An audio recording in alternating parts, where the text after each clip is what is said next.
Hi everyone, welcome back to my YouTube channel. ಇವತ್ತಿನ recipe ಏನಪ್ಪ ಅಂದರೆ ರಸಂ ಬಾತ್ ಹೇಗೆ ಮಾಡೋದು ಅಂತ ನೋಡ್ಕೊಳ್ಳೋಣ ಬನ್ನಿ. ಕುಕ್ಕರ್ಗೆ 2-3 ಸ್ಪೂನ್ ಎಣ್ಣೆ ಹಾಕ್ಕೊತಾ ಇದ್ದೀನಿ. ಎಣ್ಣೆ ಕಾದ್ಮೇಲೆ ಸ್ವಲ್ಪ ಸಾಸಿವೆ ಹಾಗೆ ಜೀರಿಗೆನೂ ಹಾಕ್ಕೊತಾ ಇದ್ದೀನಿ. ಸಾಸಿವೆ ಜೀರಿಗೆ ಚಟಪಟ ಅಂದಮೇಲೆ ಉದ್ದುದ್ದ ಕಟ್ ಮಾಡಿ ಇಟ್ಕೊಂಡಿರೋ ಈರುಳ್ಳಿನೂ ಹಾಕ್ಕೊಂಡು ಕಲರ್ ಚೇಂಜ್ ಆಗೋವರೆಗೂ ಫ್ರೈ ಮಾಡ್ಕೊತಾ ಇದ್ದೀನಿ. ಈರುಳ್ಳಿ ಕಲರ್ ಚೇಂಜ್ ಆದಮೇಲೆ ಸ್ವಲ್ಪ ಟೊಮೊಟೊನೂ ಹಾಕ್ಕೋಬೇಕು. 2 ಟೊಮೊಟೊನ ಸಣ್ಣದಾಗಿ ಕಟ್ ಮಾಡಿ ಇಟ್ಕೊಂಡಿದ್ದೆ. ಟೊಮೊಟೊ ಬೇಗ ಸಾಫ್ಟ್ ಆಗಲಿ ಅಂತ ಹೇಳಿ ರುಚಿ ತಕ್ಕಷ್ಟು ಉಪ್ಪನ್ನು ಹಾಕ್ಕೊಂಡು ಚೆನ್ನಾಗಿ ಮಿಕ್ಸ್ ಮಾಡ್ಕೊತಾ ಇದ್ದೀನಿ. ಹಾಗೆ ಕರಿಬೇವನ್ನೂ ಹಾಕ್ಕೊಂಡು ಮಿಕ್ಸ್ ಮಾಡ್ಕೊತಾ ಇದ್ದೀನಿ.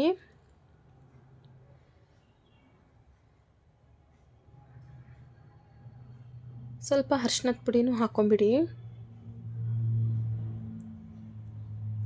ಟೊಮೊಟೊ ಸಾಫ್ಟ್ ಆಗೋ ಅಷ್ಟರಲ್ಲಿ ಒಂದು ಮಿಕ್ಸಿ ಜಾರಿಗೆ ಸ್ವಲ್ಪ ಬೆಳ್ಳುಳ್ಳಿ, ಮೆಣಸು ಹಾಗೆ ಜೀರಿಗೆನೂ ಹಾಕ್ಕೊಂಡು ಗ್ರೈಂಡ್ ಮಾಡಿಕೊಂಡು ಸಾಫ್ಟಾಗಿರೋ ಟೊಮೊಟೊಗೆ ಹಾಕ್ಕೋಬೇಕು.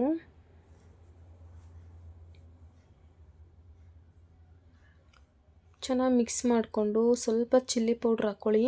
ಚಿಲ್ಲಿ ಪೌಡ್ರು ಬೇಕು ಅಂದರೆ ಹಾಕ್ಕೋಬೇಕು, ಬೇಡ ಅಂದರೆ ಹಾಕ್ಕೊಳಕ್ಕೆ ಹೋಗ್ಬೇಡಿ. ಯಾಕಂದರೆ ಖಾರ ಜಾಸ್ತಿ ತಿನ್ನೋರಿದ್ದರೆ ಅಷ್ಟೇ ಚಿಲ್ಲಿ ಪೌಡ್ರನ್ನ ಯೂಸ್ ಮಾಡಿ, ಇಲ್ಲಾಂದರೆ ಮೆಣಸಲ್ಲೇ ಖಾರ ಬಿಟ್ಟಿರುತ್ತೆ. ಹಾಗಾಗಿ ದೊಡ್ಡ ನಿಂಬೆಹಣ್ಣಷ್ಟು ಗಾತ್ರದ ಹುಣಸೆಹಣ್ಣು ನೆನೆಯಿಟ್ಕೊಂಡಿದ್ದೆ. ಹುಣಸೆಹಣ್ಣು ಹುಳಿನೂ ಹಾಕ್ಕೊತಾ ಇದ್ದೀನಿ. ಹುಣಸೆಹಣ್ಣು ಹುಳಿ ಮೇನ್ ಇಂಗ್ರೀಡಿಯೆಂಟ್ಸ್, ಇದಕ್ಕೆ ಹಾಕ್ಕೊಳ್ಳೇಬೇಕು.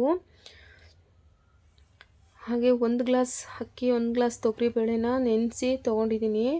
ಅದಕ್ಕೆ ತಕ್ಕಷ್ಟು ನೀರನ್ನು ಹಾಕ್ಕೊತಾ ಇದ್ದೀನಿ. ನಾನು ಒಂದು 4-5 ಗ್ಲಾಸ್ ನೀರು ಹಾಕ್ಕೊಂಡಿದ್ದೀನಿ.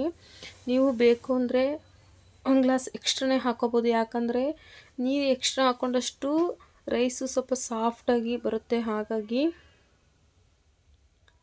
ಕುಕ್ಕರ್ ಮುಚ್ಚಳ ಕ್ಲೋಸ್ ಮಾಡಿರಿ. ಒಂದು 3-4 ವಿಸಲ್ ಹಾಕಿಸ್ಬೇಕು.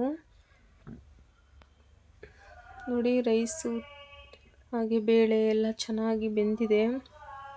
ಮೇಲೆ ಸ್ವಲ್ಪ ಕೊತ್ತಂಬರಿ ಸೊಪ್ಪನ್ನ ಹಾಕ್ಕೊಂಡು ಚೆನ್ನಾಗಿ ಮಿಕ್ಸ್ ಮಾಡ್ಕೊಳ್ಳಿ.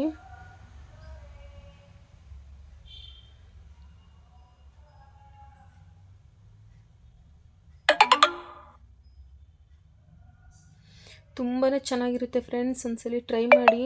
ಜ್ವರ ಬಂದು ಬಾಯಿ ಕೆಟ್ಟಿರೋರ್ಗಂತೂ ತುಂಬಾ ಟೇಸ್ಟ್ ಅನಿಸುತ್ತೆ ಈ